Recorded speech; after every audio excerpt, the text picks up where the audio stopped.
السلام علیکم ورحمۃ اللہ وبرکاتہ۔ بیٹا، یہ جو شعر ہے اس میں جزو اور کل کے تحت اس کو سمجھنے کی ضرورت ہے۔ میں سفر میں ہوں، مختصر سی گفتگو کر لیتا ہوں، بعد میں پھر آپ مجھے یاد دلا دیں، اس پر تفصیلی بات کریں گے۔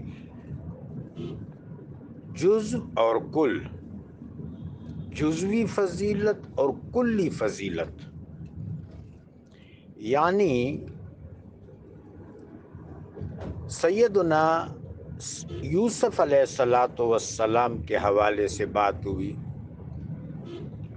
تو میرے آقا و مولا علیہ السلام نے فرمایا کہ فضیلت تو یوسف کی ہے علیہ السلام، کریم ابن کریم ابن کریم ابن کریم، خود نبی، ان کے پدر بزرگوار یعقوب علیہ السلام نبی، ان کے دادا جان حضرت اسحاق علیہ السلام نبی، ان کے پردادا سیدنا ابراہیم خلیل الرحمن علیہ السلام نبی۔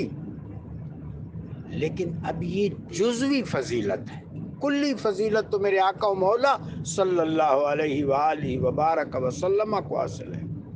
تو یہاں حال کے اعتبار سے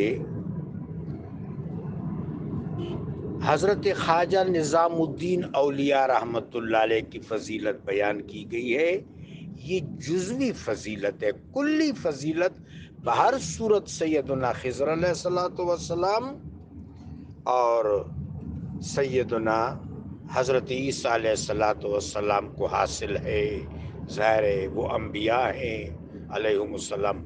بیٹا پھر اس پر تفصیلی بات کریں گے۔